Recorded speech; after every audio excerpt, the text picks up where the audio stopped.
Hi everybody, guess what time it is? It's time for story time with Yaya. And because it's the month of December, we're going to continue with our Christmas stories. I'm very excited for Christmas, and I'm sure you are too. So the book that we're going to be reading is another story from my granddaughter's favorite TV show, and that's Bluey. And it's Christmas Eve with Veranda Santa. I can't wait to find out with this story. But before we do, let's say hi to our friends. You remember Steve the Snowman, Ethan the Elf, and Randy the Reindeer. They're excited to find out too. So let's begin. Again, it's Bluey, Christmas Eve with Veranda Santa, and it's based on the TV series Bluey. Here we go. It's Christmas Eve and Bluey's whole family has gathered at the healer's house. See how nicely it's decorated with all the lights and the colors? And look, there's a Santa Claus on top of the roof. But his sleigh's not being pulled by reindeers, it's being pulled by kangaroos. Everyone's already had dinner, which means it's nearly time for Santa to come. Look how excited they all are. They're looking at all the presents, trying to find out which one is theirs. And look, who's that behind the tree, behind the presents? I think it's Bingo. She must be checking out which presents are hers. And look at that tree, how beautiful it is with the star on top and all the decorations. I bet everybody's very excited for Santa to come.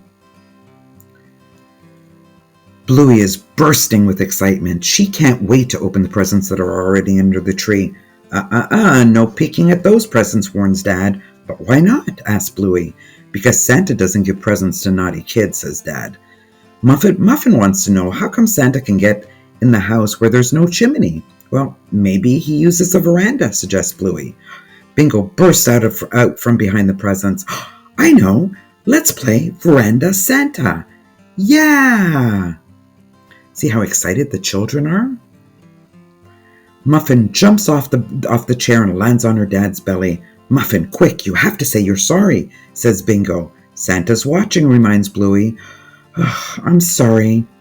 Now it's time to play the game, and Bluey suggests that Dad can be Veranda Santa, and the kids rush into their bed and pretend to be asleep.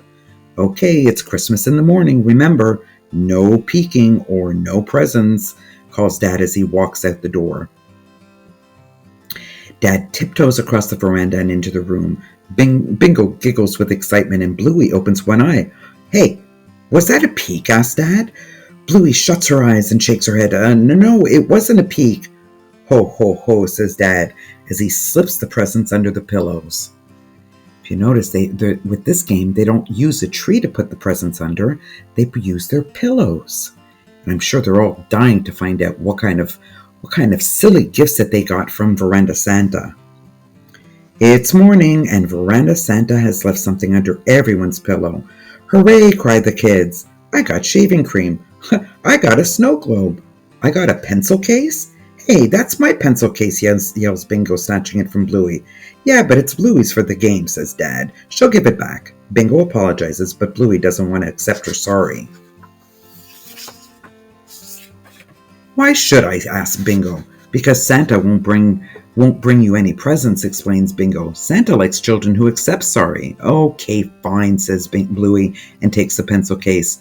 Now it's Bluey's turn to be Veranda Santa. She grabs the hat and walks to the door. Night-night, kids. No peeking or no presents. We won't, they chorus from the bed. Bluey tiptoes across the veranda and into the room. She reaches the bed and ho, ho, ho. Naughty kids, you peeked at Santa, she scolds. No presents for you. I'm going to throw these in the bin. And Bluey walks away, but the trio jump out of bed to protest. Look at them, they're on their knees and they're going to beg to have the presents because they peeked at Veranda Santa, which they know they can't do. So Muffin, Bingo, and Dad all put on their very best please face. We're sorry, Santa, says Bingo. Please, will you accept our sorry? asks Dad. Bluey thinks for a moment and then decides that she will. You know, I am sure I'm a very nice kid, says Bluey. If I were the real Santa, I'd give me lots and lots and lots of presents. Do you think Bluey deserves all those presents? We'll have to find out.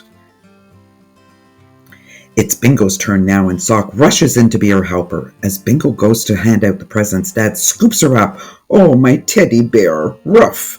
Bluey copies Dad and picks up Socks, but Socks is frightened and nips at Bluey. Socks bit me, yells Bluey. Dad explains to Socks that it's not very nice to bite people, but that's not enough for Bluey. She's not even saying sorry, cried Bluey.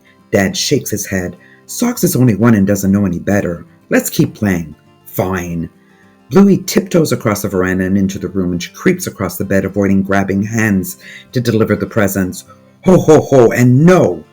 Bluey yells, Christmas! Everyone look under their bed for presents. I got underpants. I got one of these. I got baked beans. But there is nothing under Sock's pillow. Bluey scolds Dad as Socks runs from the room. But she bit me and didn't say sorry, huffs Bluey.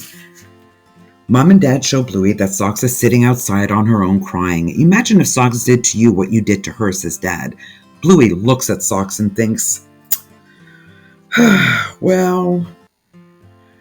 Then she realizes she would be sad too. Hi, Socks. I'm so sorry I didn't give you any presents. I was mad because you didn't say sorry, said Bluey. Socks gives Bluey a lick and accepts the sorry in her own way. See how they're sitting outside? And they're hugging each other because it's Christmas Eve and you have to be nice. Otherwise, Santa won't bring you any presents at all.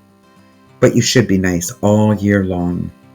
There's time for one last game of Veranda Santa. Okay, night, kids. Remember, no peeking or no presents, says Dad. As he goes to the door, Dad tiptoes across the veranda and into the room. Ho, ho, ho. Oh, no. Get him! Wasn't that good?